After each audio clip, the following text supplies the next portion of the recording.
Selamat sore, sahabat Patmana, Rahayu, salam sejahtera. Selamat datang bagi peserta yang baru pertama bergabung dengan webinar kami. Selamat bergabung kembali kepada teman-teman yang lain. Saya Eka dan Putri Timur, partner saya, mengucapkan terima kasih atas kehadiran Bapak, Ibu, dan teman-teman untuk berada bersama kami dalam rangkaian webinar kami. Kali ini masih dengan tema besarnya kesadaran, dan hari ini topiknya adalah tindakan kesadaran. Terima kasih kepada Pak Hans yang telah mau bergabung kembali kepada kami.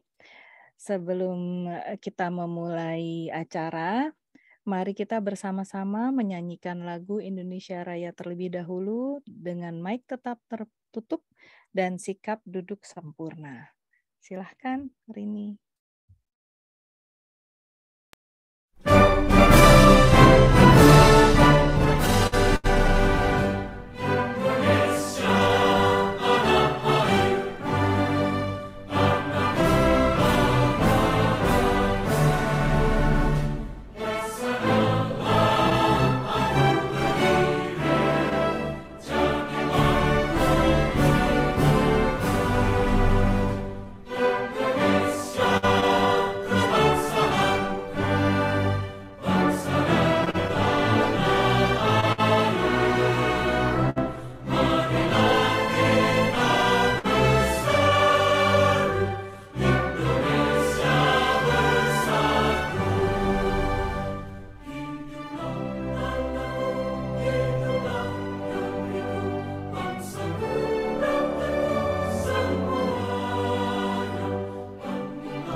Terima kasih Bapak, Ibu, dan teman-teman semua.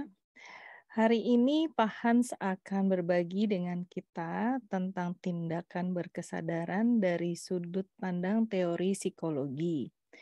2 minggu lagi, yaitu tanggal 17 September, Bapak Wayan Mustika juga akan menyajikannya dari sudut pandang yang lain.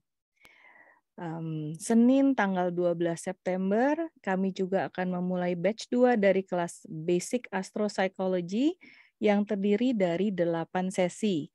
Kelas ini akan membahas teori psikologi dan astrologi, serta akan ada banyak experiential learning bersama agar teman-teman bisa lebih merasakan dan menyadari bagian-bagian dari jiwa atau dari diri teman-teman.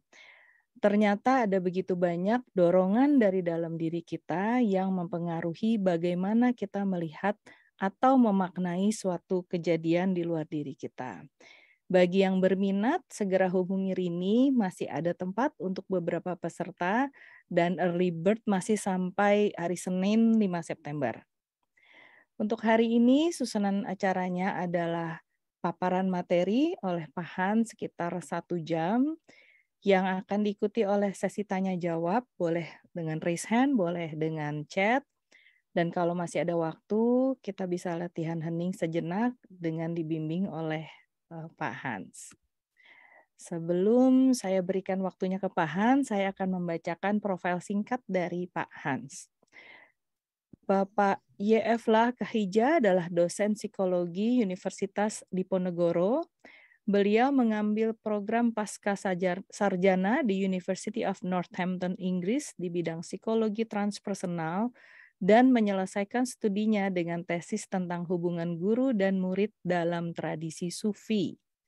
Beliau juga menulis buku berjudul Terapi Eling Lan Awas, Latihan dan Refleksi, Eling Lan Awas, dan mengeluarkan beberapa buku lain, seperti Hipnoterapi, Prinsip-prinsip dasar praktek psikoterapi tahun 2007, dan Penelitian Fenomenologis Jalan Memahami Pengalaman Hidup tahun 2017. Saat ini beliau mengasuh acara melalui Zoom atau YouTube dengan program Eling Lan Awas setiap Selasa dan Kamis jam 20. Oke, tanpa berpanjang lebar, silahkan Pak Hans, saya berikan waktunya. Terima kasih.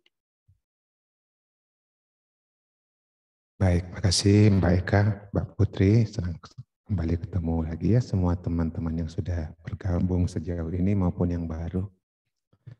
Hari ini merupakan rangkaian dari beberapa pertemuan sebelumnya, meskipun rangkaian yang baru bergabung gak perlu khawatir ya, nanti kita coba sambil jalan, sambil memperjelas sebelumnya, sambil membuka diri untuk ditanyakan ya kalau masih ada yang membingungkan. Nah, untuk hari ini kita fokus pada tindakan berkesadaran.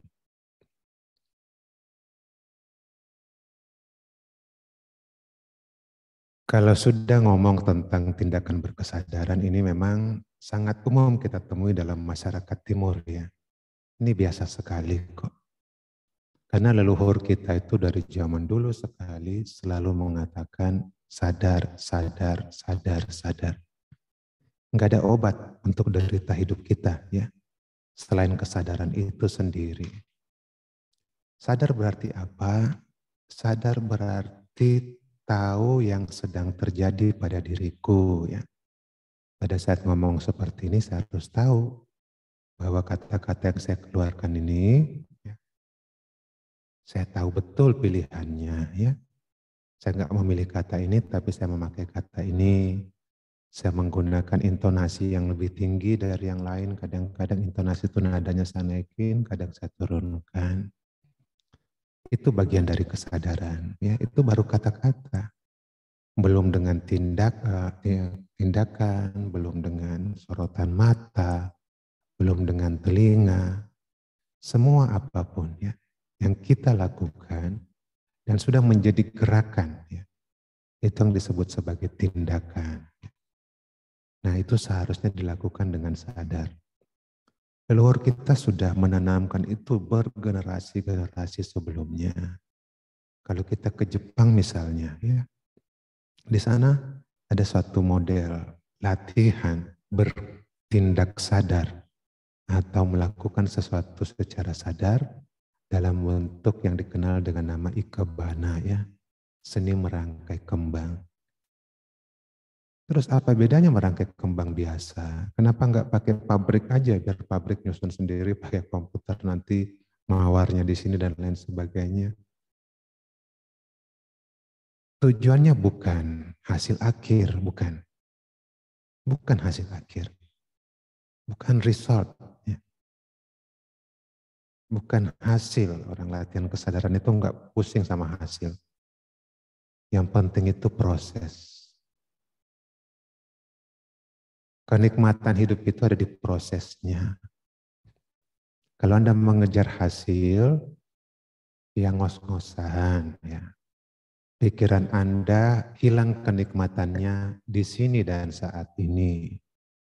Karena itu kalau kita merangkai kembang, ya pelan-pelan aja dilihat kembangnya, dirasakan teksturnya di tangan, diletakkan pun begitu dengan sadar, terus melihat kombinasi warnanya. Kalau merahnya agak ke sini, kena hijau muda kok kurang pas ya, dia digeser sedikit ke yang hijau tua, kayaknya lebih masuk deh. Kalau yang agak tinggi ini ke sebelah sini kayaknya, nah itu dirasakan lah. Latihan merasakan seperti itu yang disebut berkesadaran. Ya. Macam-macam seni yang berkembang di Jepang itu sebenarnya warisan dari yang disebut tradisi Zen. Dalam bahasa Jepang, atau tradisi Chan dalam bahasa Cina ya, Chan atau Chen itu, sorry, Chan atau Sen itu sama saja ya. Nah, di dalam Chan atau Sen ini ada penekanan pada pentingnya berkesadaran. Buahnya setelah masuk ke Jepang, ya seni merangkai kembang, seni melipat kertas, dan macam-macam, termasuk seni memanah. Ya. Memanah itu butuh pikiran sadar, butuh pikiran di sini dan saat ini, baru kemudian menjadi tindakan memanah. Jadi harus kita akui bahwa Jepang itu bisa kalem kayak gitu ya, itu karena warisan tradisi Zen itu yang menekankan pada kesadaran ya. Di Indonesia juga sudah sangat kuat semestinya, tapi belakangan ya tergerus ya.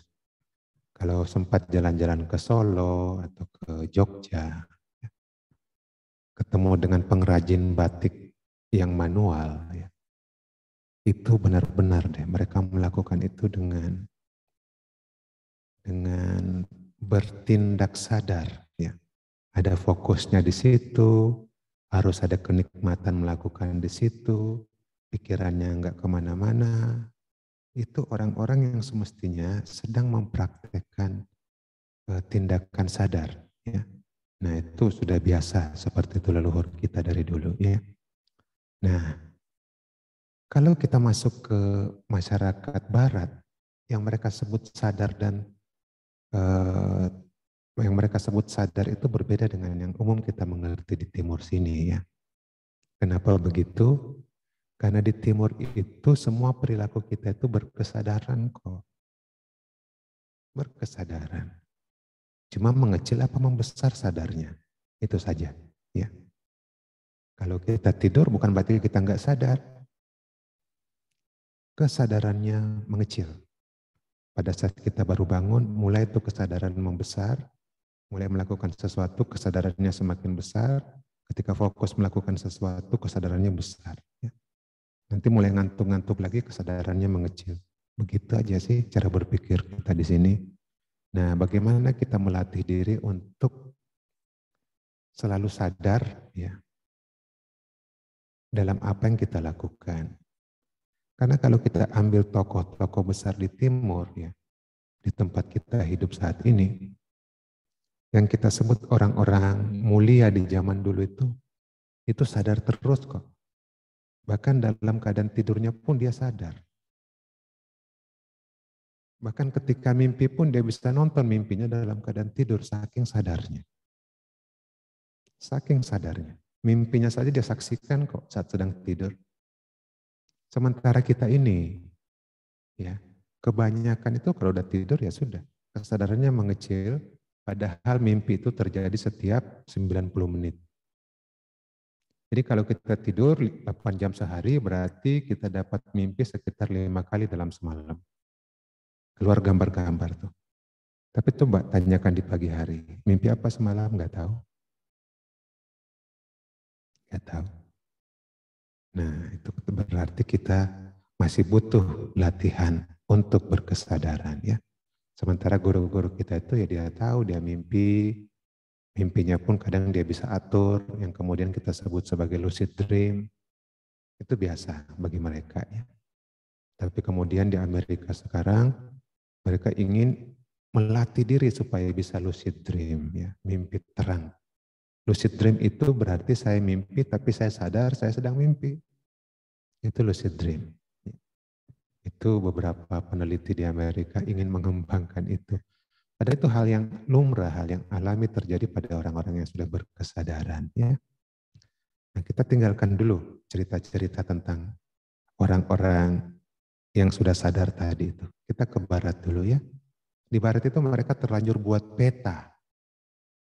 Dunia kebatinan sudah terlanjur dipetakan ya. Nah peta itulah yang membuat kita melihat manusia itu terbagi menjadi sadar, bawah sadar,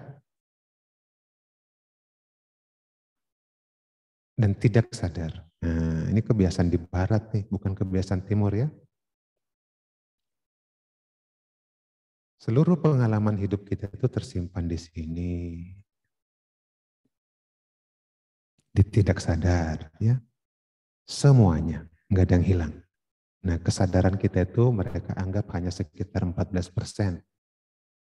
Selebihnya itu tidak sadar. Itu kadang-kadang naik ke atas, ganggu kita. Kalau yang tersimpan itu buruk, ya. Kalau Anda mimpi buruk, berarti Anda diganggu oleh memori buruk dalam hidup Anda. Kalau Anda mimpi menyenangkan, berarti ya gambar-gambar menyenangkan keluar. Dari mana? Ya dari wilayah ini, wilayah tidak sadar ini. Nah, begitulah saya mau mengatakan di barat itu terbiasa membagi dunia batin seperti ini. Ada pemetaannya. Di timur nggak biasa kayak gini. Ya. Di timur itu ada dua kemungkinan. Seberapa besar kesadaranmu saja. 5%, 10%, gitu. Naik turun, naik turun, naik turun. Dan kita menjaga supaya kesadaran itu bertahan pada level yang lebih tinggi. Ya. Nah, karena sudah dipetakan seperti ini, orang di barat kemudian berpikir bagaimana caranya ya supaya kita hidup semakin sadar. Karena hanya 14% saja yang sadar. Berarti sekitar 86% itu kita nggak sadar. 14% sadar itu nggak jaminan 14% penuh loh. Nggak jaminan. Itu karena kita buka mata, kita lalu kemudian terbangun dari tidur, kita lalu mengklaim diri sadar. Belum tentu. Belum tentu. Coba tanya diri sendiri. Ketika Anda naik motor atau naik mobil dari rumah Anda, begitu mesin mobil dihidupkan, Anda kemudian dada-dada jalan. Kemudian, Anda sudah sampai di tempat tujuan. Terus apa yang terjadi di antaranya? Di antara dada-dada dari rumah sampai ke tempat tujuan. Mayoritas manusia itu nggak tahu apa yang terjadi. Mereka lewat aja kayak mesin. Ya.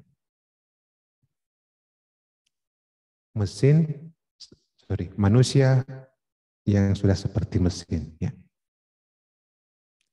Naik motor juga begitu. Saya sering kali nanya, guyon ke mahasiswa, kamu tadi sadar nggak dari starter motormu sampai ke kampus ini? Mereka senyum-senyum, enggak, tahu-tahunya udah nyampe.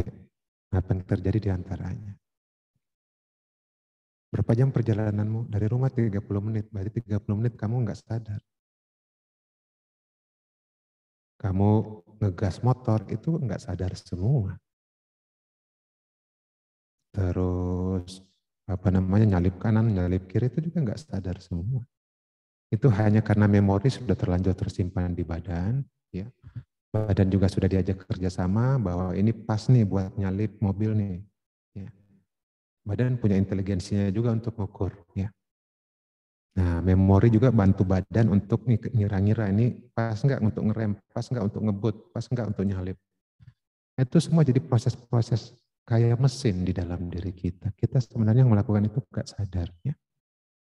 Nah, kalau kita seperti itu ya 14% ini masih bisa dikurangin lagi. Masih kebanyakan nih. Mungkin di bawah 10% lah atau lebih sedikit lagi.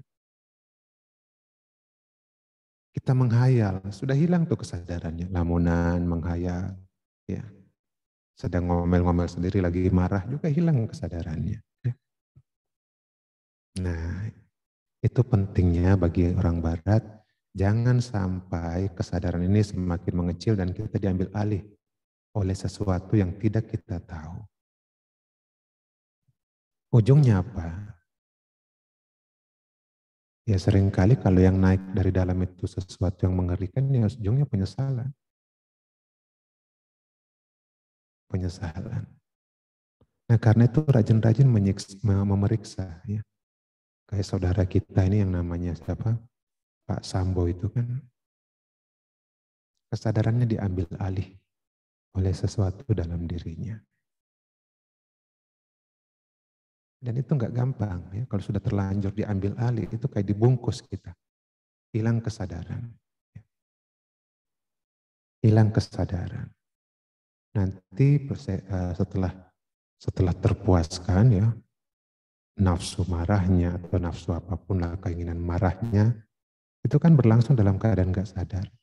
Setelah terpuaskan nanti energinya pelan-pelan susut, nah kesadarannya keluar lagi, dan itu yang kemudian memunculkan yang kita sebut menyesal dan lain sebagainya.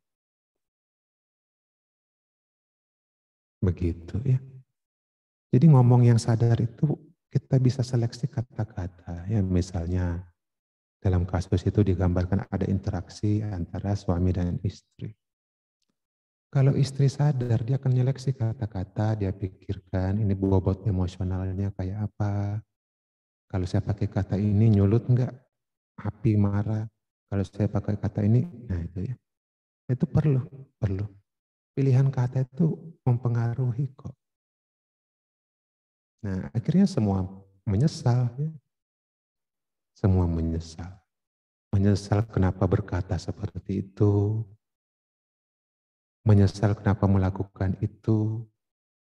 Menyesal kenapa tersulut oleh itu. Penyesalan semua. Dan itu terjadi karena enggak sadar. Terjadi karena enggak sadar. Itu proses otomatis. Ya. Itu sebabnya bisa kita katakan bahwa sadar itu lawannya otomatis. Sadar itu lawannya otomatis.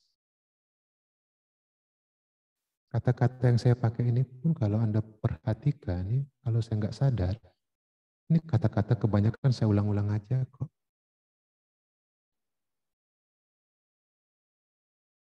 Karena saya pinjam dari orang tua saya pinjam dari guru-guru saya sudah nggak mempertanyakan lagi apa artinya.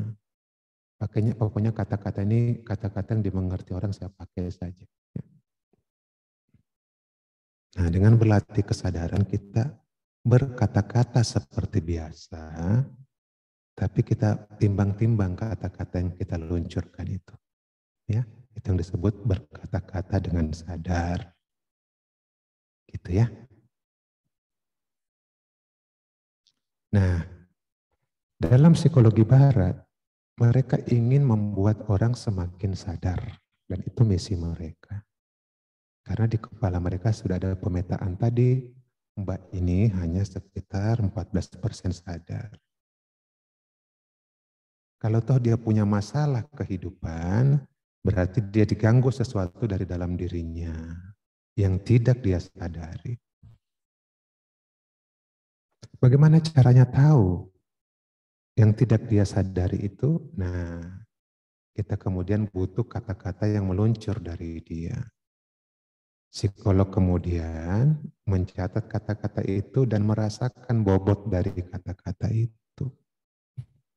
Mereka terlatih untuk itu sehingga dari kata-kata yang keluar, mereka tahu memori-memori mana nih yang masih ganjel.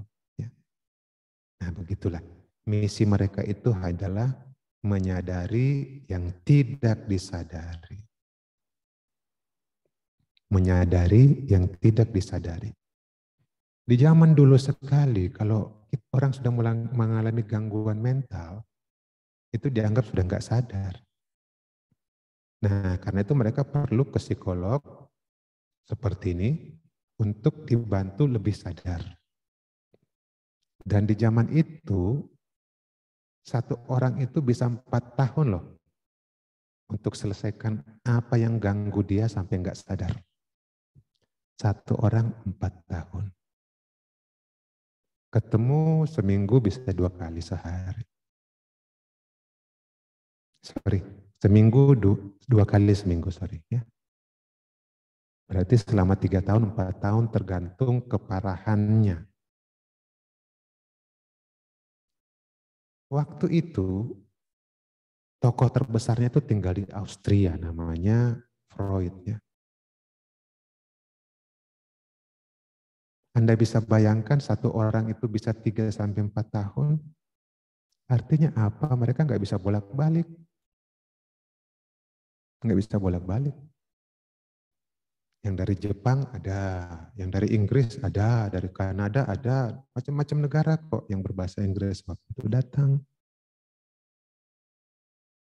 Karena lama waktunya seperti itu mereka ngekos di situ, ada yang kontrak, bawa anak-anaknya. Dan mereka orang-orang kaya di suatu negara, suaminya misalnya pengusaha, tapi istrinya kok bermasalah dikirim ke sana. Jadi nginap di sekitar tempatnya Freud itu. Anak-anaknya yang masih kecil disekolahkan di tempatnya Freud. Jadi Freud itu kayak ada tempat terapinya, ada taman kanak-kanaknya, dan lain sebagainya. Ya, hanya untuk sadar. Bayangkan semahal itu menjadi sadar. Di zaman sekarang ini saya lihat banyak program-program yang lebih apa namanya, dengan menggunakan metode lain yang enggak apa-apa ya, tapi intinya sadar itu sesuatu yang mahal sekali. Gitu ya. Nah, tapi mereka pakai kata-kata tadi. Nanti diberitahu, oh masalahmu di sini kita letuskan karena dia menghalangi kamu sadar. Nah, ketika masalah itu diletupkan, dia rasa ringan. Ya. Nah, rasa ringan itu yang kemudian bantu dia untuk lebih menyadari dirinya sendiri. Jadi orang yang masih diganggu oleh masalah dalam dirinya itu sulit sadar.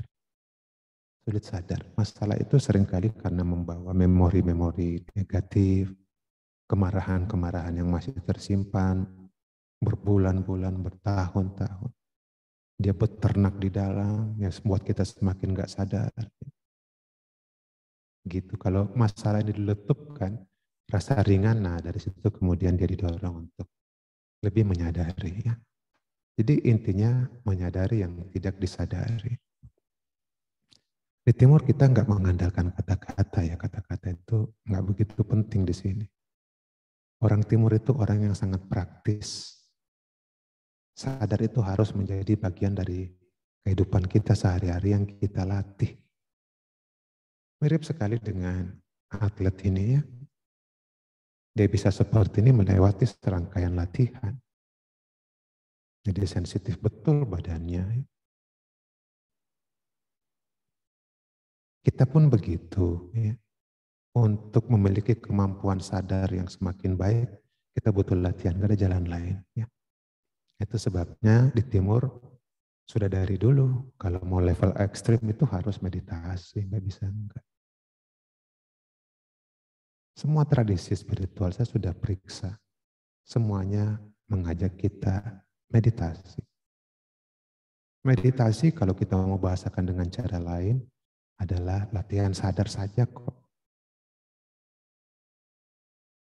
Hanya itu. Latihan sadar saja itu meditasi.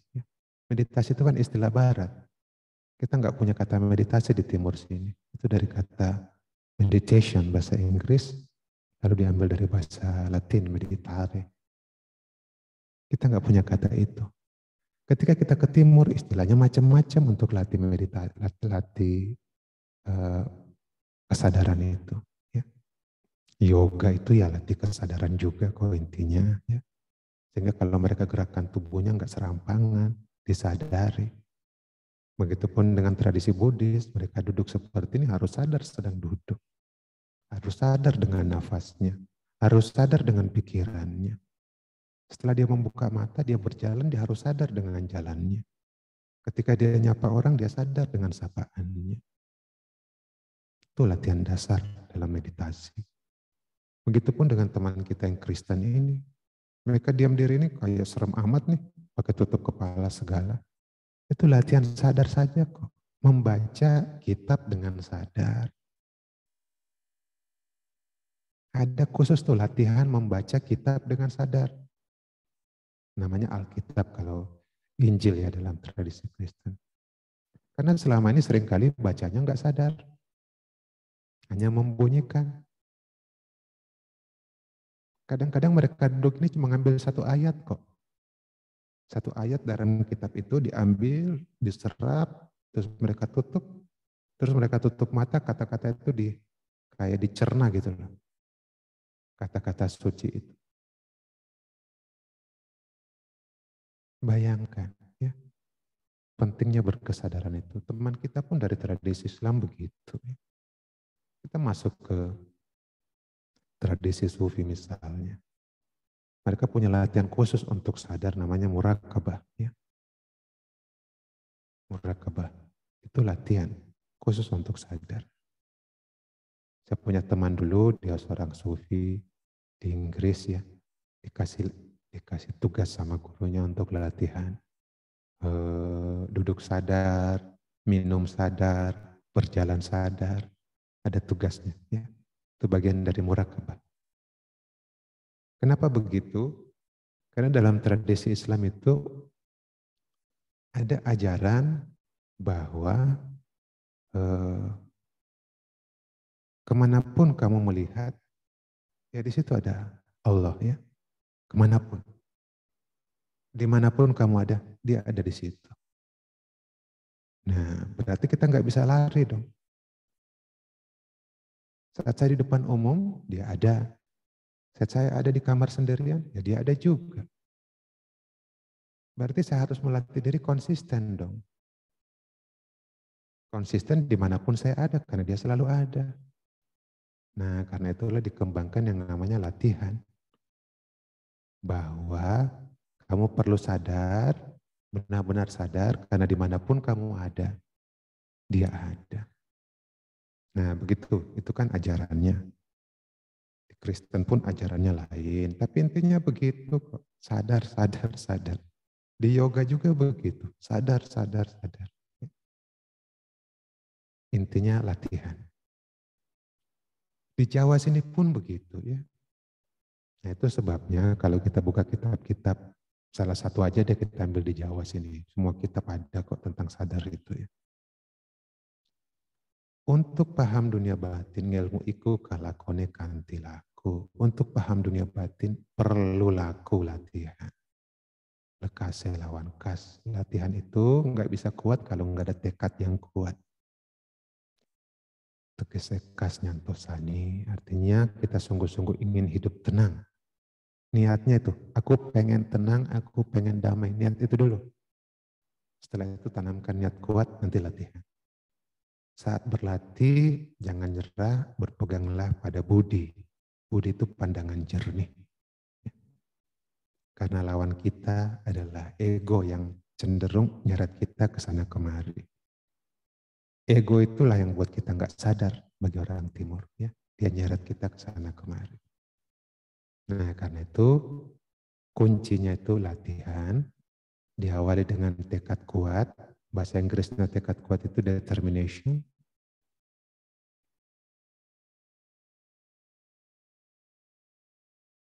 Tanpa ini nggak mungkin kita latihan. Ya.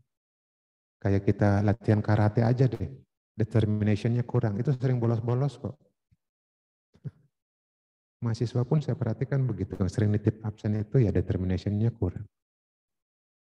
Tapi yang sering duduk di depan, tak perhatikan belum mulai kelas dia udah datang, oh ini determinationnya kuat nih. Dan pasti kuliahnya lumayan menyenangkan dia sendiri hasilnya ya. Begitu. Jadi latihan diawali dari determinasi karena apa ya? Niat kita itu semestinya ingin hidup tenang dan damai kok. Nah, fokus kita sekarang itu di sini tindakan, berkesadaran. Tindakan itu semestinya turunan saja. Ya. Kalau dalam ajaran Timur ya, semuanya bermula dari pikiran. Itu awal muasalnya.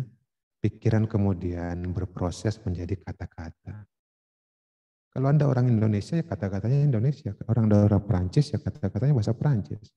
Anda orang Jerman, begitu juga. Jadi kata-kata itu enggak begitu, bukan yang utama. Yang utama itu pikiran, nanti dia membunyi menjadi kata-kata.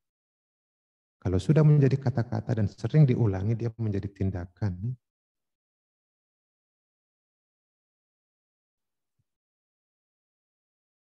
Kayak kasus apa yang lagi panas ini saya senang menjadikan contoh ya. Itu dari tindakan menembak. Dari awal sampai tindakan menembak itu pasti ada proses dari pikiran, kata-kata sampai tindakan. Ya. Nah, kalau pada level sini kita kecolongan nggak apa-apa. Dia akan jadi kata-kata awas. Ya. Segera sadar itu. Segera sadari. Karena kalau kita nggak sadari, dia soal waktu aja jadi tindakan. Kalau seandainya katakanlah dia lolos kemarin, nggak jadi permasalahan. 1-2 kali tindakan itu dilakukan, dia jadi kebiasaan. Dan nanti menjadi watak kehidupannya seperti itu.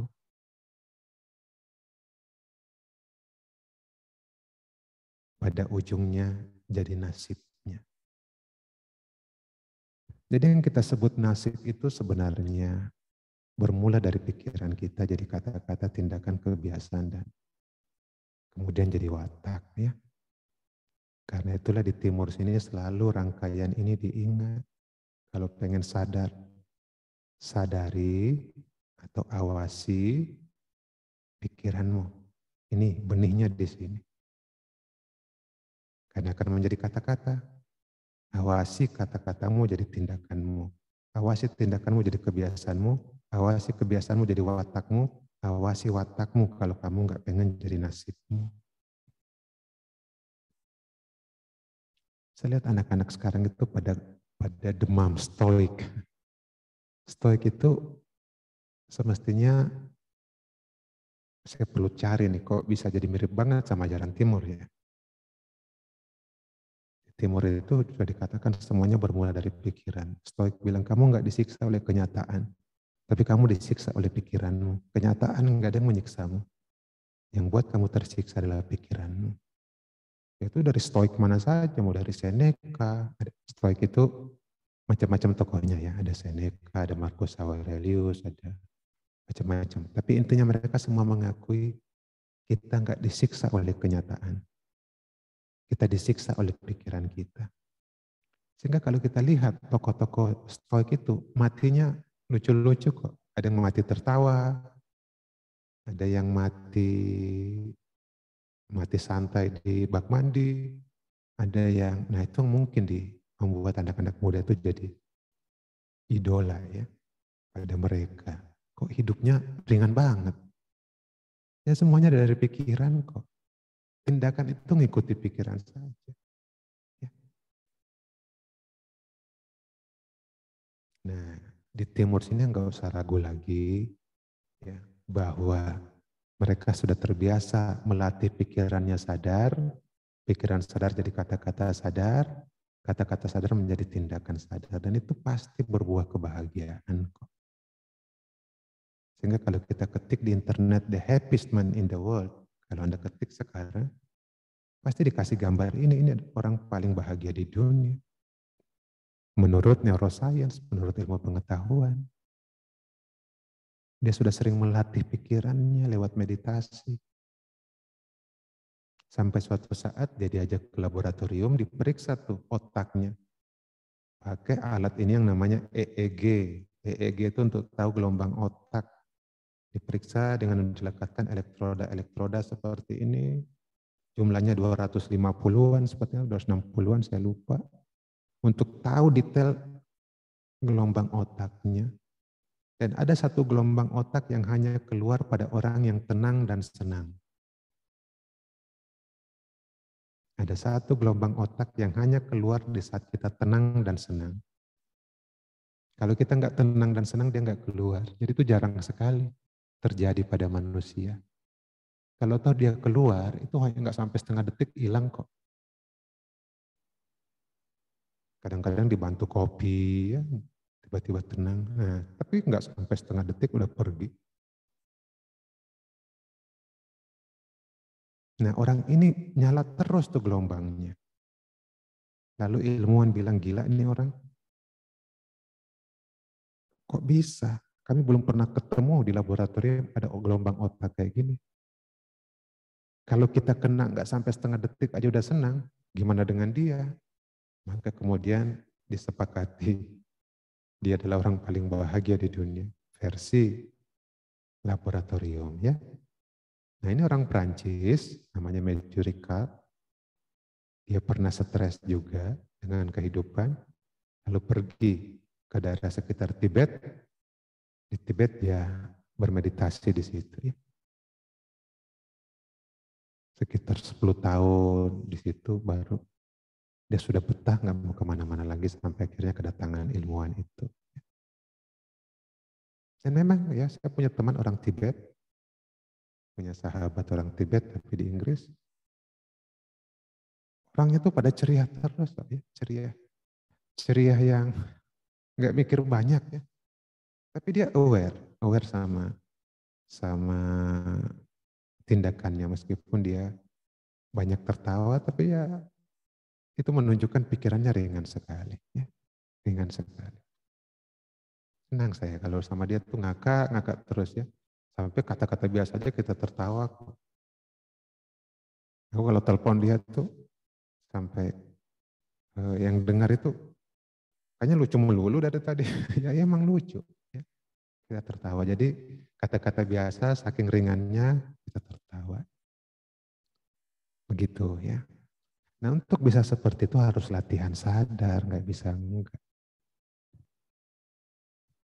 Untuk bisa berjalan sadar, apapun yang kita lakukan yang sehari-hari itu dengan sadar, kita harus mulai latihan kecil-kecil. Ya. Dan latihan paling kecil yang bisa kita lakukan dan menjadi titik awal adalah bernafas dengan sadar. Nafas. Ya. Ini semua ditekankan dalam tradisi religius manapun. Ya.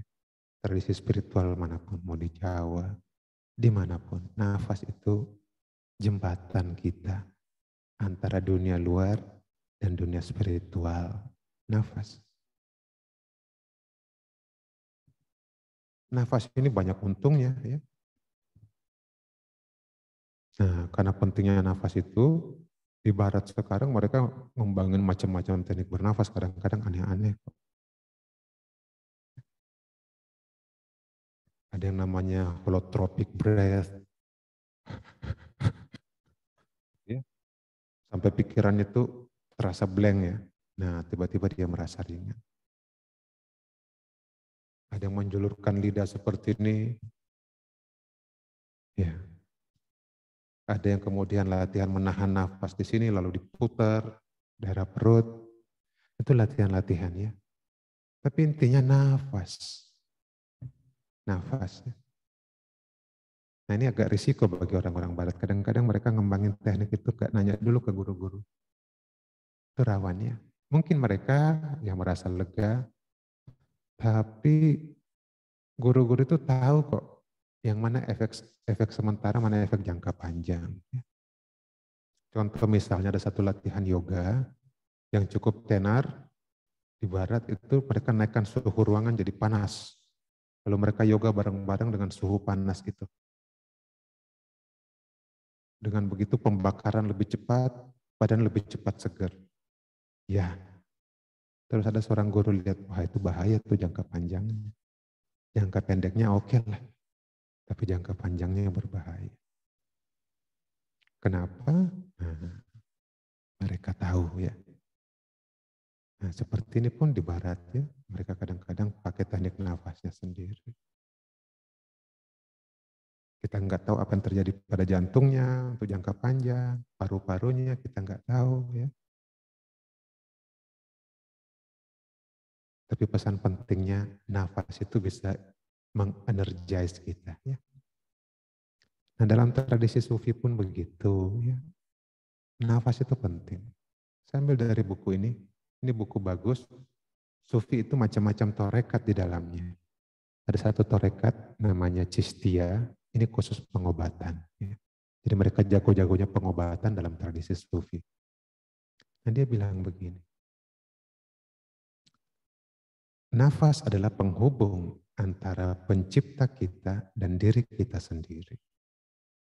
Metode penyembuhan para sufi lebih mementingkan nafas daripada faktor kehidupan yang lain. Nah jelasnya, nafas itu penting. Nah, nafas dihubungkan sama jantung. Kenapa? Jantung menurut para sufi bukan sekedar pompa darah ke seluruh bagian tubuh, bukan. Jantung itu punya dua fungsi dalam tradisi spiritual sufi. Yang pertama, jantung itu terhubung dengan organ hati. Organ hati itu terhubung dengan yang ilahi. Dan dua, jantung adalah tempat pembuatan nafas. Lewat nafas kita dialiri kekuatan yang menghidupkan kita. Nafas juga mengaktifkan semua fungsi organ di badan. Itu keyakinan dalam kitab penyembuhan sufi ini yang saya baca ya. Jadi nafas itu penting. Jadi kita nanti kalau toh latihan itu pakai nafas biasa saja, nggak perlu maksa ya. Apapun yang dipaksa itu ada efek sampingnya. Alami saja, yang penting sadar. Nanti bernafas normal saja, yang penting sadar. Pengalaman sering sadar dengan nafas itu ditransfer ke kehidupan sehari-hari, itulah tindakan sadar. Nah, nantinya kalau Anda duduk seperti ini, Anda pegang tangan kiri, dada kiri dengan tangan kiri. Di situ ada jantung Anda tadi, dia langsung mestinya terhubung dengan nafas, satu. Dan jantung itu juga bisa menghubungkan diri Anda dengan yang ilahi, lewat hati. Anda pegang perut Anda juga itu penting karena di situ ada ki ya, energi besar tuh di cakra dekat perut Anda. Nah duduknya seperti ini. Kalau saya sama teman saya dari Tibet tuh meditasinya begini mereka ya. Boleh enggak begini ya, boleh saja. Boleh saja. Anda duduk, dua tangan di pangkuan boleh. Tapi kalau Anda mau mengembangkan hati, nah ini postur yang bagus ya. Perhatikan sebentar gambar ini, begitu caranya. Tangan kiri di dada, tempat jantung, di mana jantung terhubung dengan yang ilahi, sekaligus jantung juga mempengaruhi proses nafas kita. Dan tangan yang satunya tuh di perut, ya, dibawa ke sekitar pusar, di bawah sedikit dari pusar, sekitar 3 jari, di situ ada yang namanya cakra pusar. Ya. Nah, itu yang kemudian menjadi pusat energi. Orang yang harakiri itu nusuk ke situ kok, sampai dia mati kan. Orang harakiri itu bukan nusuk jantungnya, dia nggak nusuk kepala juga. Tapi dia cari pusat energi, dia raba-raba dulu gitu, ketemu dia tusuk mati kok, berarti ada kebocoran di situ.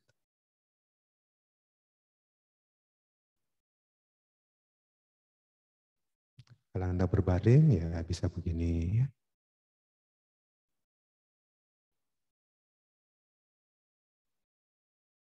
Itu barang sederhana tuh nafas tuh. Lewat hidung, masuk, keluar lagi.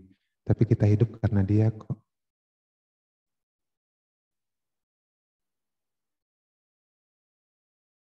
Nah untuk berkesadaran mulailah latih nafas itu.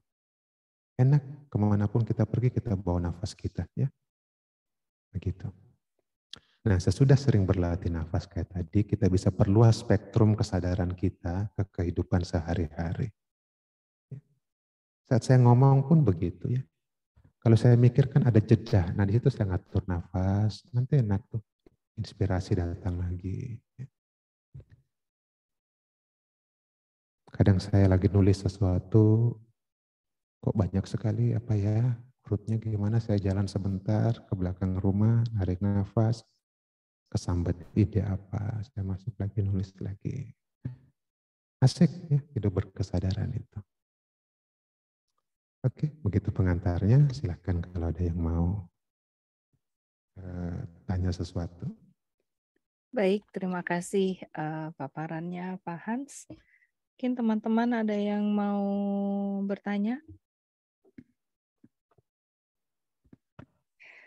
Oke, kalau belum Pak Hans, jadi itu sorry ada Mbak Rina. Oh iya Mbak Rina silahkan. Silahkan Mbak Rina, Bu Made juga. Silahkan Mbak Rina boleh langsung buka mic. Selamat sore, terima kasih kesempatannya. Iya, monggo Mbak Rina. Ini Mbak Rina yang ketemu sama saya di Sukuh ini bukan ya? Iya, benar Bu. Oh iya nih Pak Hans, kebetulan kami ketemuan lagi meditasi di Sukuh, tahu-tahu kita ketemu di atas. Ya silakan Mbak Rina. Oh iya, monggo Mbak Rina. Pak Hans, yang tadi penjelasan tentang Mangkunegaran itu, Ya. Boleh lebih dijelaskan lagi ketika berlatih nafas, kita diawali dengan berlatih bersandarlah pada budi. Iya, iya, iya. Itu bisa dijelaskan maksud lebihnya bersandar pada budi itu maksudnya seperti apa dengan bahasa yang mudah dipahami? Oke. Budi. Dulu ada orang di India namanya Siddhartha Gautama, Mbak Rina ya. Lalu dia anak raja, dia kemudian gelisah dengan kehidupan. Dia ingin paham bagaimana caranya supaya saya tenang dengan kehidupan. Dia kemudian meninggalkan istana. Dia coba macam-macam latihan, berendam di air, macam-macam lah. Sampai nggak makan, hampir mati, kurus. Sampai suatu saat dia niat, aku mau duduk tenang di sini, di bawah pohon ini, nggak mau goyang-goyang lagi sampai aku paham diriku. Dia diam sampai di suatu purnama, dia mengalami pencerahan. Ya. Ketika dia mengalami pencerahan, dia melihat jernih. Ketika dia melihat jernih, itu berarti hiduplah yang namanya budi itu. Bukan pikiran, bukan akal, budinya hidup. Karena dia orang yang budinya sudah hidup, jadi diberi nama Buddha. Sang Buddha itu kan artinya budinya hidup. Dia melihat terang. Apa yang terjadi dalam dirinya, emosi-emosinya dia lihat, yang sekitarnya pun dia lihat jernih. Nah, budi itu perangkat di dalam kita yang memungkinkan kita melihat jernih, Mbak Rina. Kayak ada perangkat, ya. Sudah diinstal di dalam, tapi nggak dipakai, nggak diaktifasi. Kayak kita beli kartu, ya ada kuotanya di dalam, tapi kalau nggak diaktifasi percuma. Nah, banyak orang sudah berbudi, tapi nggak diaktifasi. Akibatnya yang hidup akalnya tok, pikirannya tok, bukan budinya. Jadi istilah leluhur kita itu udah bagus, akalmu jangan kamu andalkan sebatas akal, kalau bisa jadikan dia berkembang menjadi budi. Begitu ya. Jadi budi itu sebenarnya secara alami teraktivasi Mbak Rina. Kalau pikiran kita tenang, perasaan kita tenang, emosi kita tenang, akal dalam kendali, itu passwordnya dia teraktivasi kok. Tapi kalau masih bergejolak itu budinya kayak masih sebagai software yang belum diaktifasi. Ya. Nah, Siddhartha Gautama tadi lewat menenangkan diri di bawah pohon itu sampai setenang-tenangnya, budinya hidup, dia lihat jernih segalanya. Atas dasar itulah dia disebut Buddha. Buddha itu artinya melihat jernih. Dengan penglihatan jernih itu aku tersadarkan gitu loh. Tersadarkan bahwa yang selama ini aku cari ternyata ya dekat sekali. Hanya soal manajemen pikiran, perasaan, emosi, hanya soal menyadari saja. Itu kata Buddha. Ya, dekat sekali, itu sebabnya suatu saat Buddha berjalan dan ada orang lihat, ini orang spesial nih kayaknya nih Mbak Rina ya. Ini bukan orang biasa nih. Orang itu nyamperin. Seorang yogi itu dari tradisi yoga ya. Bertanya, apakah kamu semacam dewa begitu? Bukan, aku bukan dewa, kata Siddhartha Gautama. Apakah kamu semacam orang yang punya kesaktian? Bukan. Terus kamu siapa? Nah, disitulah dia kemudian bilang, saya Buddha. Saya orang yang budinya hidup. Saya orang yang sadar. Saya orang yang sudah melihat jernih. Nah, dalam kalimatnya siapa tadi Mangkunegara itu berlatihlah, berpegang teguhlah pada budi. Artinya kita mau melatih diri, lihat lebih jernih, semakin jernih, lebih jernih, semakin jernih, lebih jernih, semakin jernih, sampai kemudian jernih sekali. Begitu ya, berpeganglah pada penglihatan jernih, Mbak Rina. Intinya begitu dah. Apakah dimengerti? Ya, dimengerti. Kemudian lanjutannya tadi, karena musuh utama kita adalah angkara murka dan ego. Oke, angkara itu sebenarnya ego, Mbak Rina ya. Itu bahasa Sanskerta yang sudah kita lupakan. Kalau kita ke bahasa Sanskerta, kita akan ketemu kata ini, Mbak Rina. Ini ada titik ya. Nah, kalau ada titik di bawah M itu bunyinya agak sengau, angkara. Angkara. Bisa nangkap bunyi itu? Bisa, angkara. Angkara. Nah itu bunyi Sanskerta. Nah, nggak tahu leluhur kita mungkin mengawetkan kata itu, tapi oleh turunannya dibunyikan angkara. Nah, coba googling apa arti angkara itu di Google, pasti ketemu. Itu ego kok. Ego dalam bahasa Sanskerta, ya. Paham? Ini ego dalam arti ego timur kan? Ya, Bukan ego ego barat. timur. Bukan. Oke. Ego bahasa Sanskertanya itu angkara. Kemudian entah apa yang terjadi di Indonesia ini jadi angkara. Jadi ego sama dengan angkara. Oh, Gitu ya. hmm. Itulah kita seringkali lepas kontak dengan leluhur sampai kata-kata mereka itu banyak yang sudah nggak kita ngerti lagi. Nah, angkara itu kalau kita buka kamus berarti derita, Oh, berarti keberingasan, berarti macam-macam yang negatif lah angkara itu. Ya memang ego itu yang buat kita menderita. Ego itu yang membuat kita beringas. Ego itu yang membuat kita jahat. Ya, ego. Nah, karena itu tadi kalimatnya melawan angkara, melawan ego, melawan penyebab derita kita gitu loh, Pak Rina. oke. Dimengerti. Iya, bahasa Jawa sekarang itu kan turunan dari Jawa Madya turunan dari Jawa Kawi turunan dari Sanskerta, gitu ya.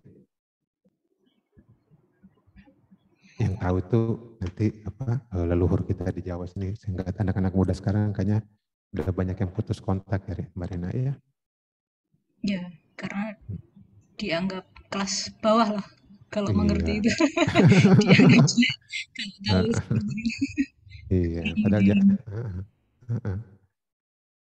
Karena itu kita perlu kemas memang untuk anak-anak muda sekarang ya. Satu kalau cerita wayang ke mereka harus dibuat menarik ya. Gambar-gambarnya tak ubah-ubah dikit. Karena kalau pakai gambar wayang itu mereka udah nggak tahu kok. hmm, Udah nggak tahu. Aku nanya misalnya, apa bedanya wayang yang dewa sama yang bukan dewa? Pada nggak tahu. Aku oh ya, pasang wayangnya. Yang mana dewa, yang mana bukan? Nggak ngerti. wah, Udah nggak tahu mereka ya. Di satu kelas tak tanya nggak ada yang tahu. Ini ada sepatunya. Kenapa pakai sepatu nih wayangnya?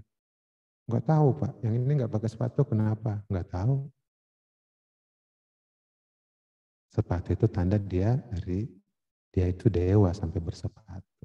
Ini kok gulungan rambutnya begini kenapa? Udah pada nggak tahu. Nah jadi nggak usah dipaksa juga. Cuma kayaknya perlu dikemas lagi supaya mereka juga. Karena mereka itu sudah terpapar yang namanya film-film yang model sound system yang lebih menggoda daripada wayang kan.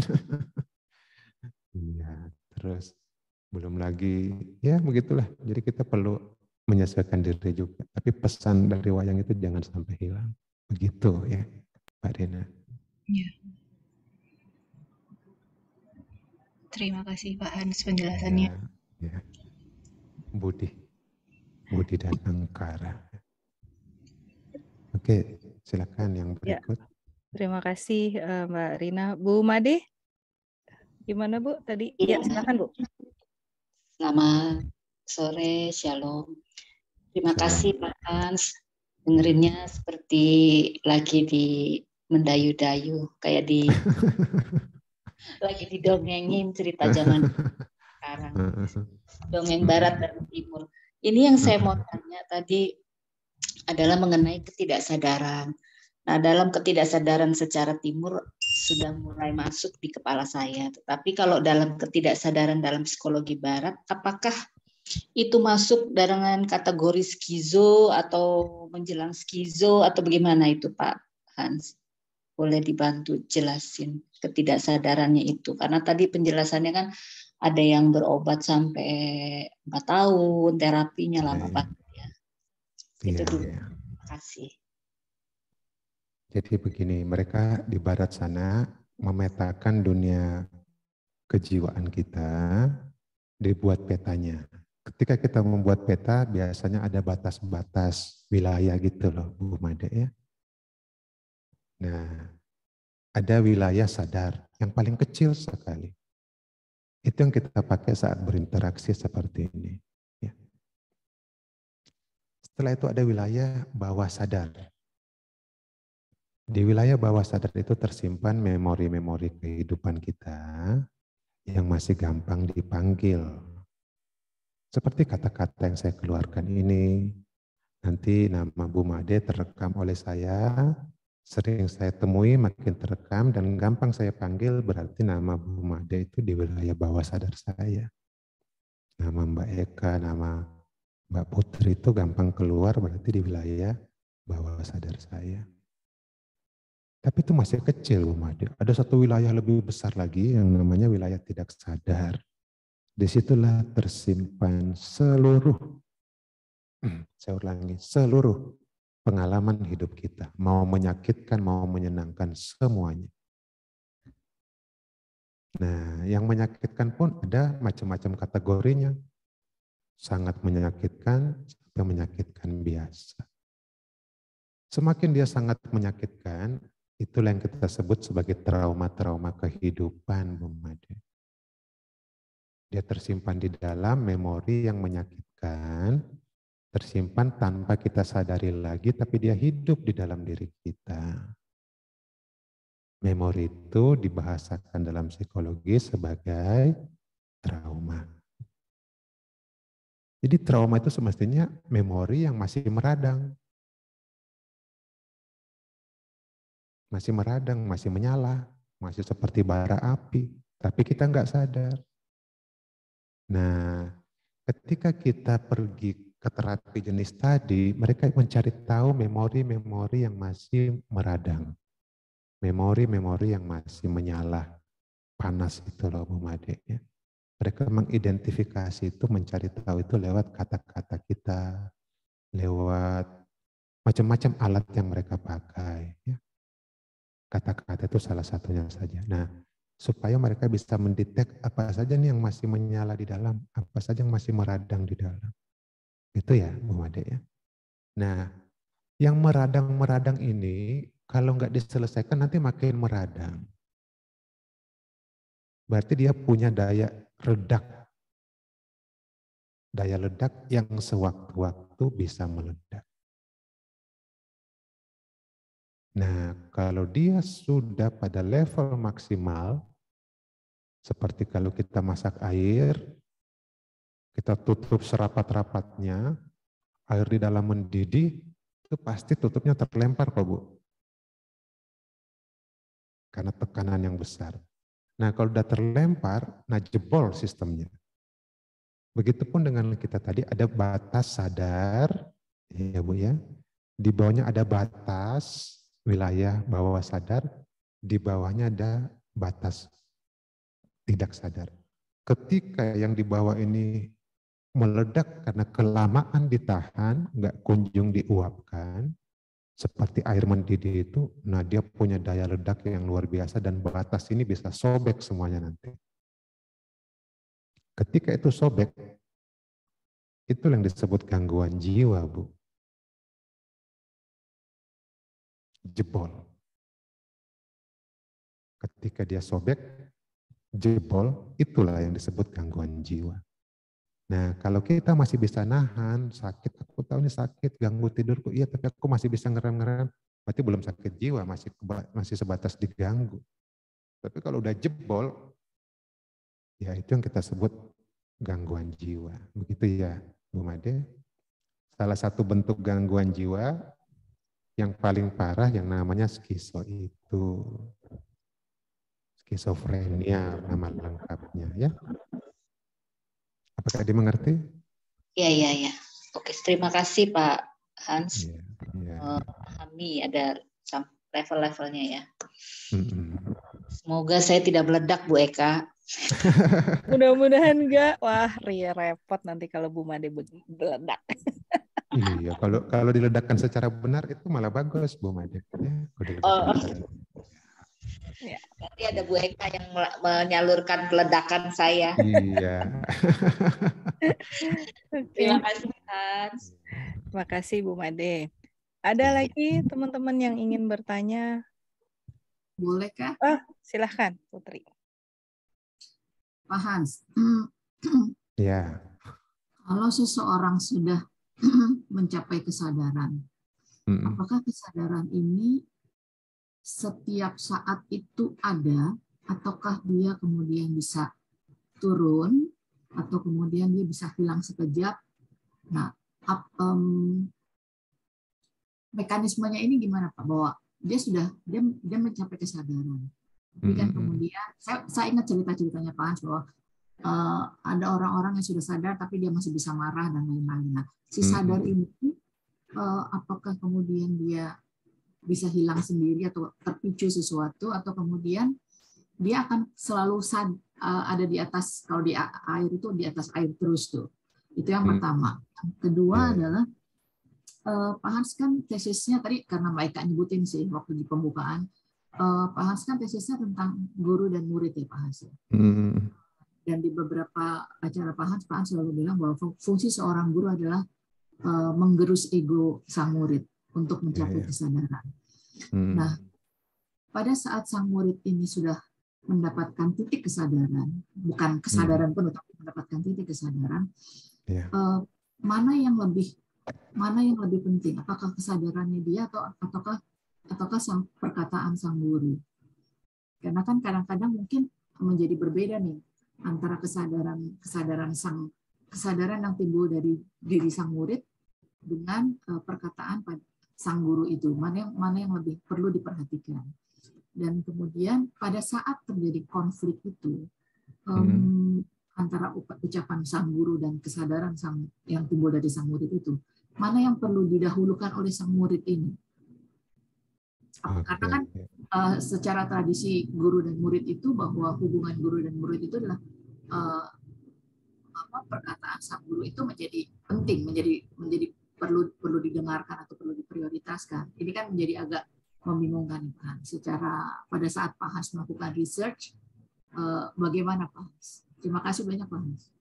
Ya, baik. Soal kesadaran itu kan ada level-levelnya, ya. Level-levelnya, dan biasanya buah dari semakin kita sadar itu semakin enak dengan diri sendiri. Itu buah alaminya, semakin nyaman dengan diri sendiri. Pada level kesadaran yang lebih dalam lagi, atau kita bisa nyebutnya lebih tinggi, atau lebih luas, atau apapun lah, lebih luas, lebih dalam, lebih tinggi, yaitu kenyamanannya juga semakin kuat. Nah, padahal kita itu kan pengen hidup nyaman, pengen hidup tenang. Kita nggak mau kehilangan itu kan.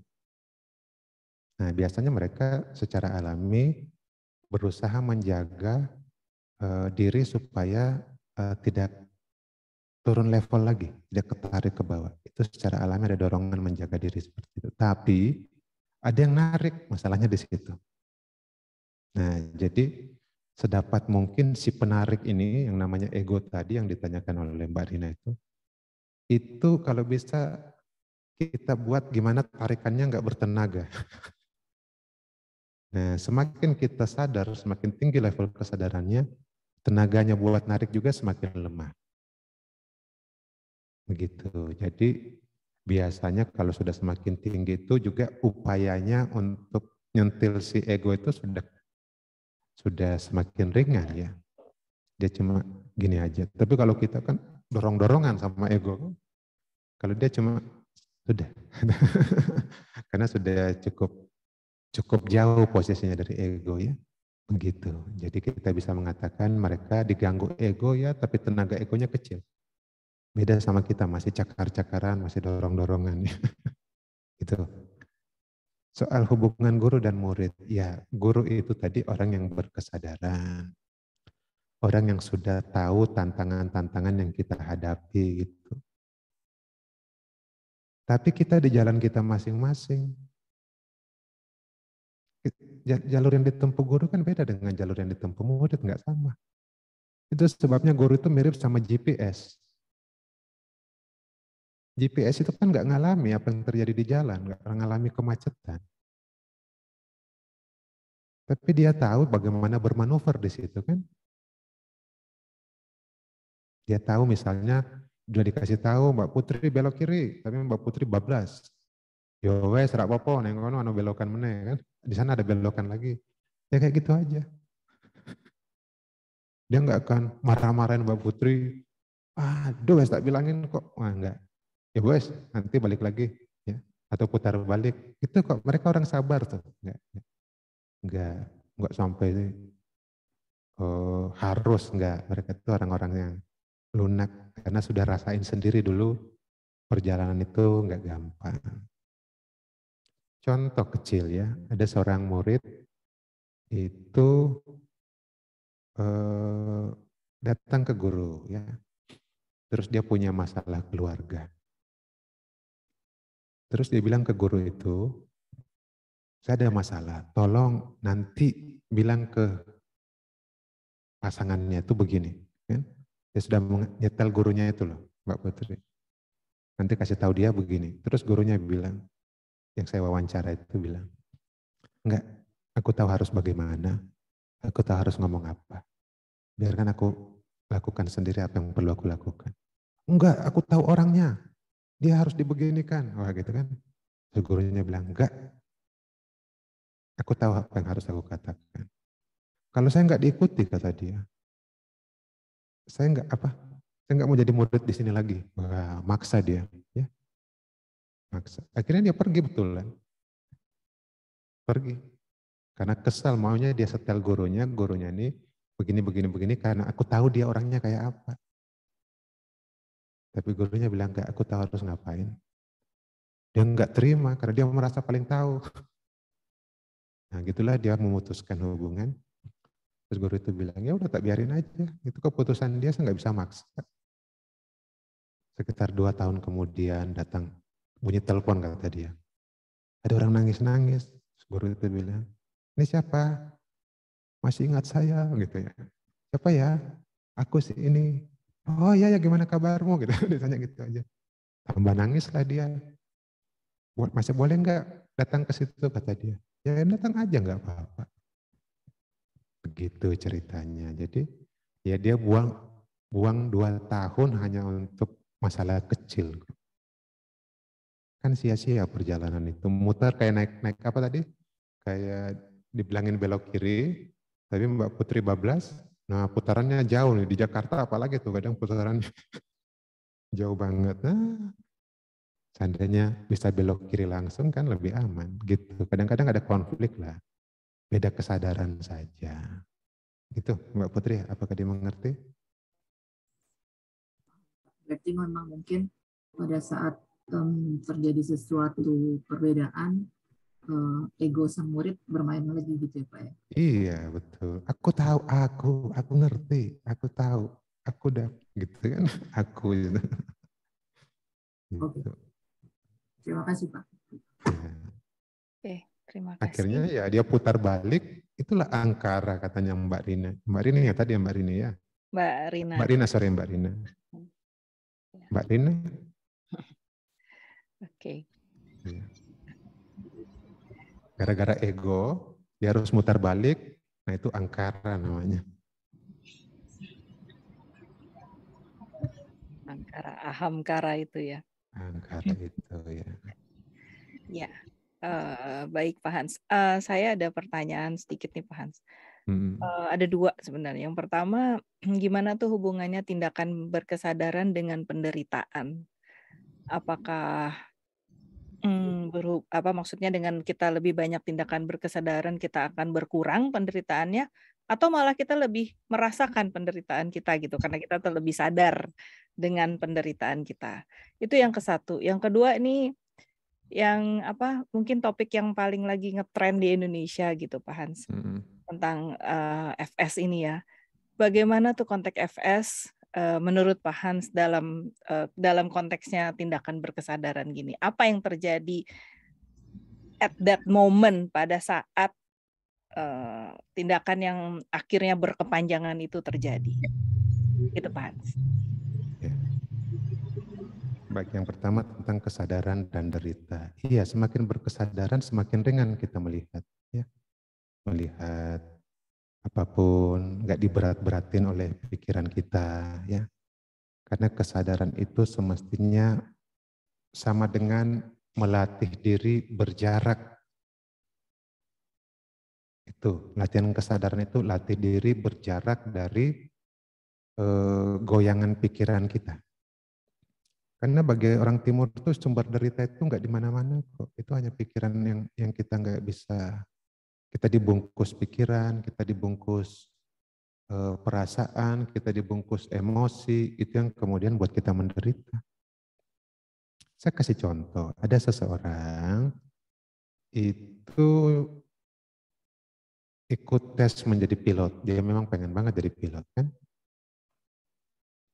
Nah, dia ikut tes, lolos. Tahap 1, lolos tahap 2, lolos tahap 3. Wah, semakin senang dia. Mendekati terakhir, di final tes terakhir, dinyatakan nggak lulus. Nah, kenyataannya nggak lulus, kenyataannya. Itu kan ringan semestinya bagi orang yang sudah sadar. Tapi bagi dia, apa kata orang? Nanti kalau aku jalan, orang pada nanya aku, gimana tesmu? Gimana kata temanku yang sudah tahu? Bagaimana? Ini pikirannya, cabangnya banyak sekali. Sampai dia nggak bisa handle, dia ngurung diri di kamar. Ini kisah nyata yang diceritakan ke aku ya. Dia kurung diri di kamar, diajak makan juga nggak mau, di kamar aja, malu ya, dan sebagainya. Terus di kamar itu hanya ditemanin kipas angin, dia cuma di tempat tidur aja, bisa ya berminggu-minggu kayak gitu. Demi menahan macam-macam pikiran tadi. Lama-kelamaan, bunyi kipas angin itu udah nggak terdengar kayak bunyi kipas angin lagi. Kayak ada suara monsternya. Nah, mulai kemana-mana tuh pikirannya. Dan itu nggak sadar seperti itu bahwa dia dipermainkan oleh pikiran-pikiran di awal itu. Ya. Nah, kalau kita berkesadaran, pada saat kita mengalami suatu peristiwa, ya ada hentakan di dalam. Ih, malu, nggak apa-apa. Tapi rasa malu itu nggak sampai berkembang kemana-mana, nggak sampai bungkusin kita, nggak sampai gerogoti kita. Nah, jadi kita disentil oleh perasaan tertentu, malu atau apapun, marah atau cemburu atau apapun lah yang negatif. Tapi kita segera kayak berjarak gitu loh. Nah, dengan jarak ini kita bisa lihat dan kita nggak perlu diseret kemana kemari. Dan ini nyambung dengan apa yang terjadi pada kasus yang ditanyakan oleh Mbak Eka tadi ya. Itu jelas marah. Ya. Dia nggak berjarak, marah itu kemudian langsung kayak meluk dia, piting atau piting ya. Dipiting, dililit, nah itu sudah. Dia nggak sadar proses itu. Jadi apakah orang sadar itu punya marah? Ya punyalah. Punya cemburu? Ya ada, tapi ketika dia baru mau kayak starter mobil ya sudah. Dia nggak sampai mobilnya jalan lalu nyeret dia kemana-mana. Langsung pateni, gitu ya, langsung matiin lagi. Gitu aja. Ya. Jadi orang-orang yang kemudian kita lihat seperti itu di luar kendali berarti udah dililit, udah dipiting sama emosinya sendiri. Begitu ya. Dan biasanya setelah tersalurkan itu klimaks namanya. Nah, disitulah kemudian kesadarannya pelan-pelan keluar. Tapi kalau dia masih marah, belum juga ya. Misalnya aku marah kenapa aku disalahin padahal itu harga diri seorang atasan. Nah, dia masih belum terima, bisa aja. Bisa aja ya. Nah, jadi seiring waktu itu akan susut. Nah, kesadarannya keluar. Nah, itu yang kemudian pastilah ujung-ujungnya nyesal itu. Entah kapan, tapi biasanya kesadaran itu ketika keluar ada rasa nyesal ya. Gitu ya. Baik, berarti artinya semakin kita sadar justru kita semakin berjarak dengan emosi kita gitu ya, Pak Hans ya. Iya. Dan memang bukan menderita. Justru prihatin. Kalau menderita itu ya lain ya. Kalau misalnya Sang Buddha misalnya atau orang-orang sufi atau orang-orang tercerahkan itu kan dia matanya jernih ngelihat kebodohan kita, melihat ketololan kita. Bukan menyalah-nyalahkan tapi justru mau dibantu. Rasa apa ya? Rasa kalau orang Jawa bilang itu mesake. Apa mesake itu Mbak Eka nggak tahu ya? Kasihan bukan? Kasihan bukan? Masaknya itu Mbak kasihan. Rina bantu Mbak Rina. Nah, masaknya itu apa? Masaknya itu kasihan. Kasihan ya? Kasihan. Iba. Iba. Ya, oke. Nah, itu yang rasa, bukan sedih, bukan susah, justru iba, sehingga mereka terdorong bantu. Ya. Baik Pak Hans, terima kasih. Masih ada teman-teman yang lain yang mau bertanya barangkali?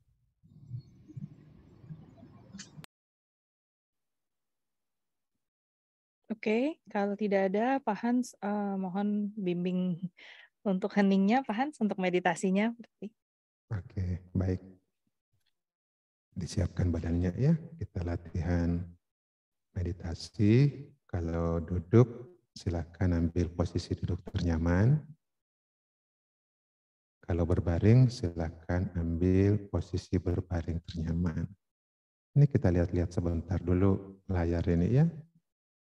Nah, posisinya kayak begini. Bagi yang udah terlihat gambarnya? Kalau Anda duduk, posisinya seperti ini ya.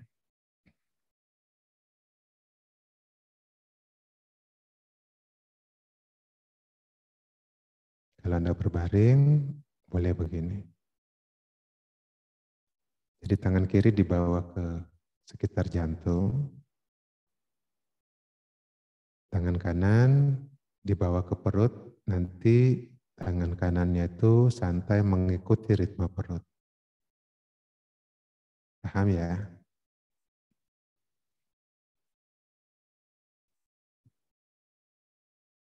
Silahkan diperiksa sendiri badannya, disetel sendiri.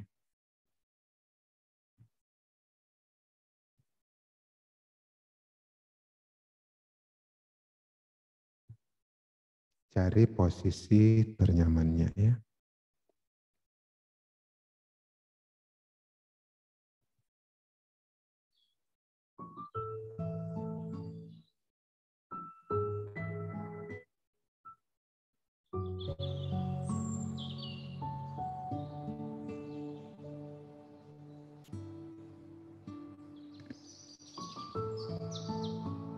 Sore ini kita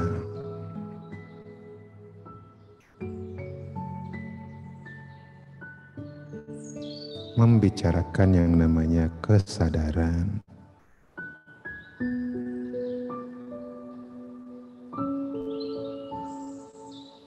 Lawan dari kesadaran adalah otomatis. Orang yang nggak sadar ya marahnya otomatis. Ngomelnya otomatis. Ngelihatnya juga otomatis.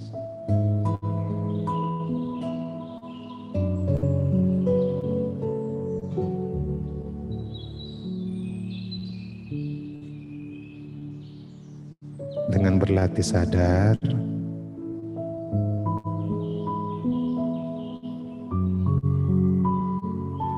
kita tahu saja bahwa kita sedang melihat. Kita tahu saja bahwa kita sedang bicara. Kita hanya tahu bahwa kita sedang melakukan sesuatu dan menikmatinya. Seorang pemahat yang sadar kelihatan asik kok memahatnya. Coba kembali perhatikan pemahat yang sadar dan yang buru-buru itu beda kok. Hasilnya juga pasti berbeda. Pelukis yang sadar dan yang buru-buru itu beda hasilnya.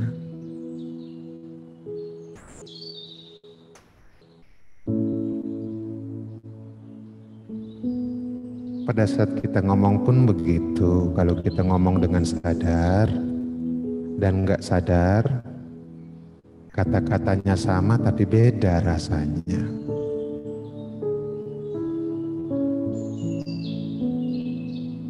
Kesadaran mengubah rasa.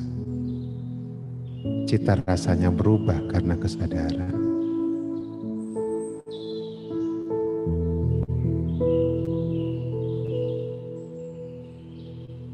Saat Anda lagi ringan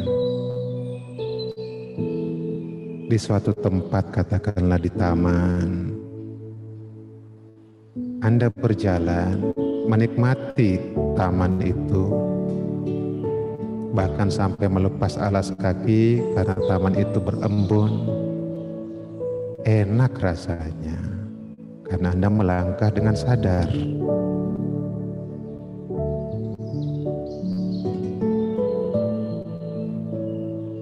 Tapi kalau Anda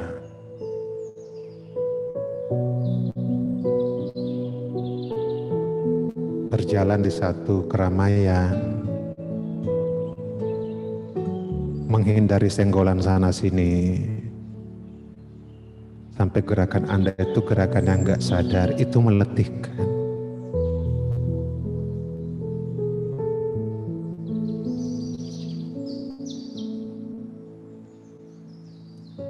Banyak orang tersakiti bukan oleh kata-kata. Kata-kata nggak bisa menyakiti. Yang menyakiti adalah ketidaksadaran dalam mengucapkan kata-kata.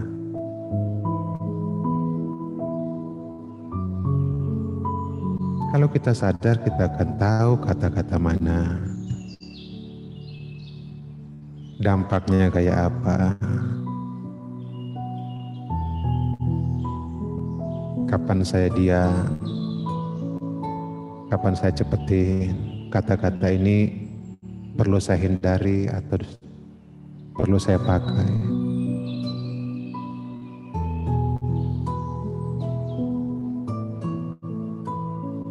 Nah, untuk bisa sadar seperti itu, kita perlu latihan-latihan kecil saja.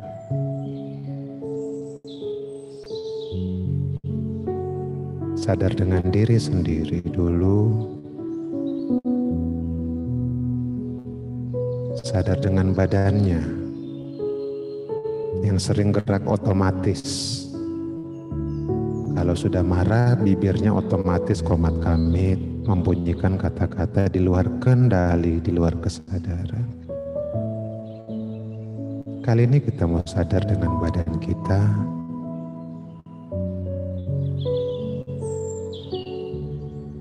Rasakan saja badannya itu.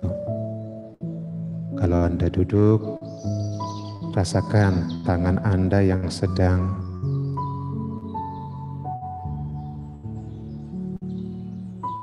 Anda dekatkan atau rapatkan di dada Anda sebelah kiri.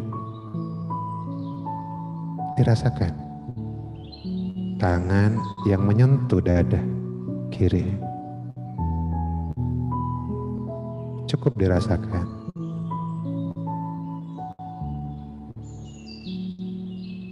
Rasakan juga tangan kanan, telapak tangan kanan yang menyentuh perut Anda.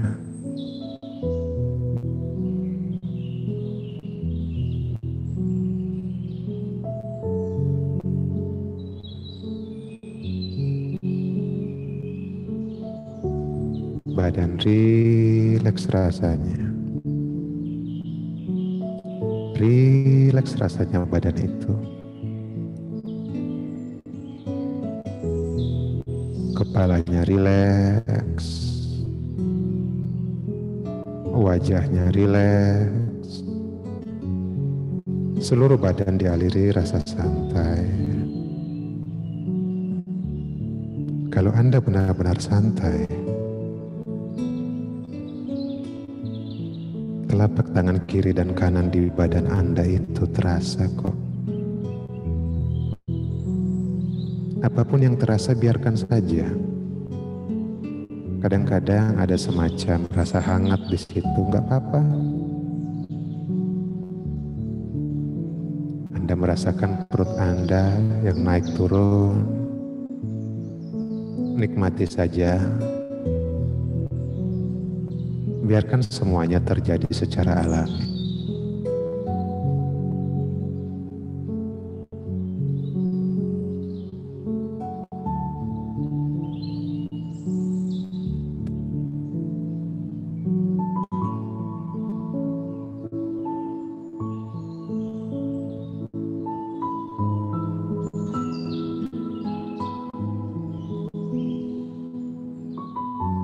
Rileks badanku.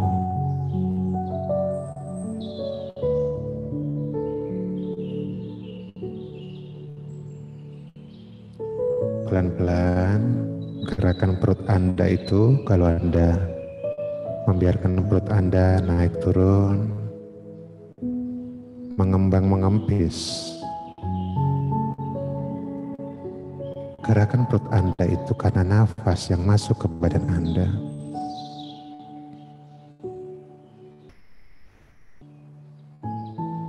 Nah, rasakan aliran nafas yang masuk itu. Anda tarik nafas, perut mengembang.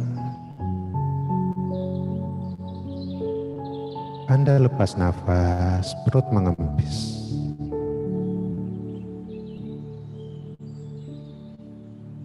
Anda tarik nafas, perut mengembang. Anda lepas nafas, perut mengempis.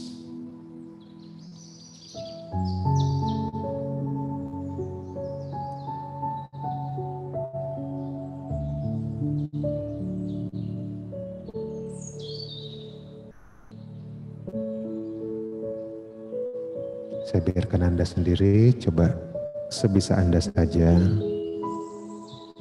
nikmati nafasnya. Biasanya ada pikiran perasaan yang berseliweran. Kalau memang ada, santai saja. Santai saja. Pikiran perasaan itu dari dalam kita sendiri kok. Bukan dari mana-mana. Muncul pikiran tentang ini, tentang itu, perasaan ini, perasaan itu, gambar ini, gambar itu keluar dari dalam. Kebayang ini, kebayang itu nggak dari mana-mana. Itu dari dalam diri sendiri.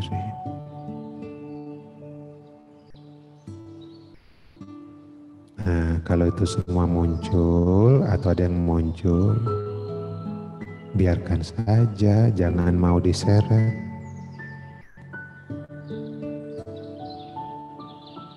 Kembali perhatikan nafas tanpa diseret oleh pikiran, perasaan.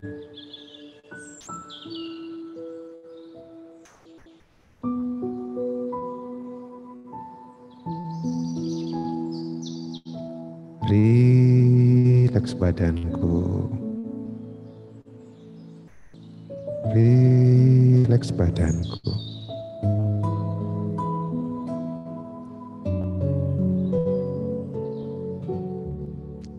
Kita perdalam lagi relaksasi di badan ya.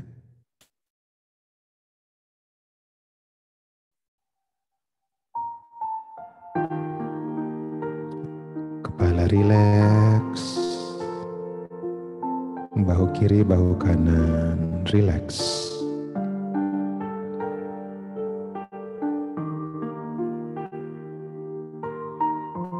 Tangan kiri, tangan kanan rileks dan aku sadar. Tangan kiri dan kananku aku sadar. Selama ini aku gerakkan tanpa sadar. Kali ini aku rasakan, aku sadari tangan kiri dan kananku.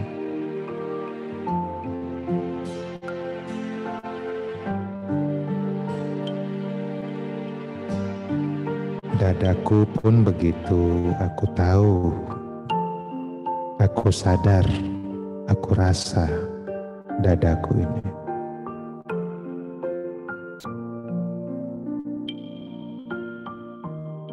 Punggungku juga begitu, aku tahu, aku sadar punggungku, aku rasakan.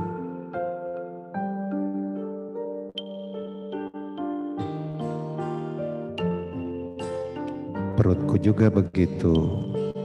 Selama ini sudah seperti itu, perutku bergerak, naik, turun, mengembang, mengempis. Selama ini sudah seperti itu, tapi kali ini aku tahu, aku sadar, aku rasakan.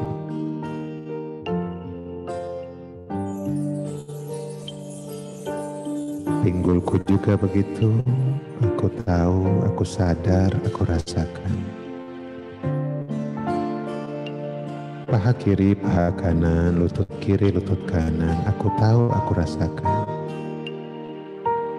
Betis kiri, betis kanan, sampai ke ujung-ujung jarinya, aku tahu, aku rasakan, aku sadari.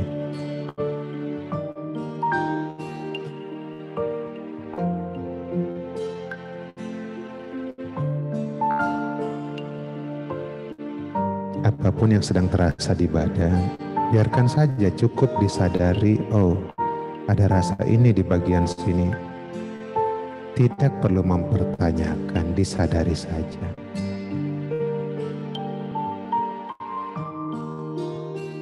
Disadari saja, apapun yang sedang terasa di badan, disadari saja.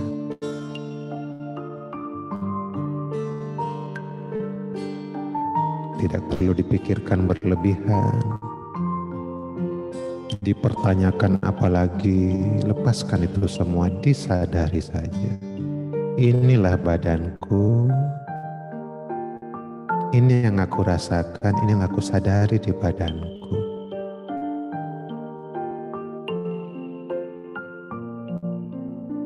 Saya biarkan Anda sendiri, terima apapun badan Anda yang Anda rasakan, terima, cukup sadari. Tidak perlu mempertanyakan, sadari saja. Apapun kondisinya, disadari. Cukup tahu, begitulah badanku saat ini.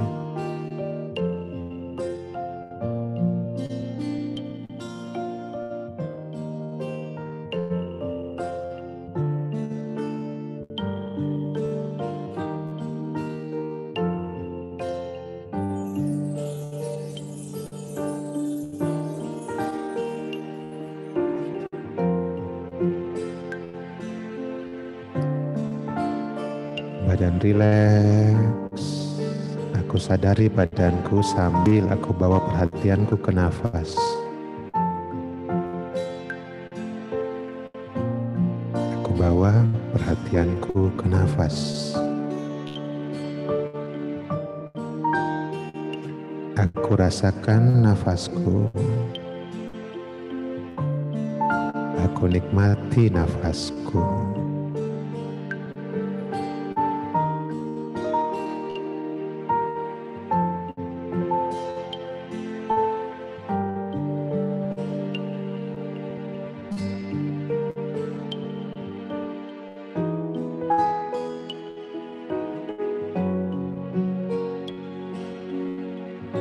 Silahkan perluas sendiri kesadaran seperti ini dalam kehidupan Anda.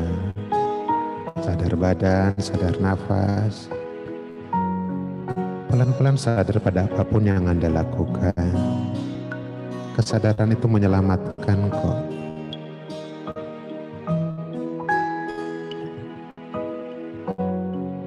Kesadaran Anda menyelamatkan dari kecerobohan.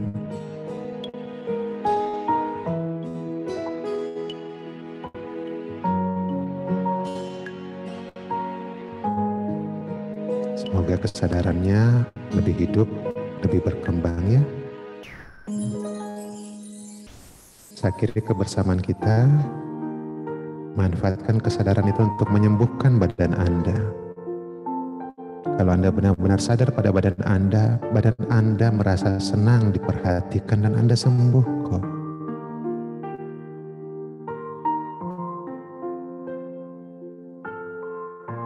Kasihan badan ini hanya seperti mesin.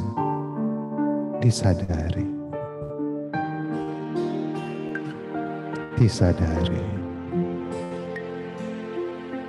Begitupun dengan pikiran, dia bisa sangat liar kalau Anda nggak sadar. Kalau Anda sadar, dia jadi jinak. Kalau sudah jinak, dia dalam kendali Anda.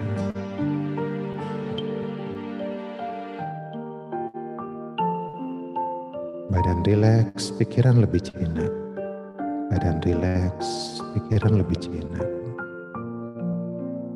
Saya akhiri kebersamaan kita, senang bisa bersama hari ini. Wassalamualaikum warahmatullahi wabarakatuh. Salam sejahtera, rahayu, salam buat semua ya. Terima kasih. Terima kasih Pak Hans. Waalaikumsalam warahmatullahi wabarakatuh. Terima kasih kepada teman-teman semua. Mau foto bersama mungkin bisa buka videonya sebentar. Ya, yang mau dibuka silahkan dibuka biar bisa foto.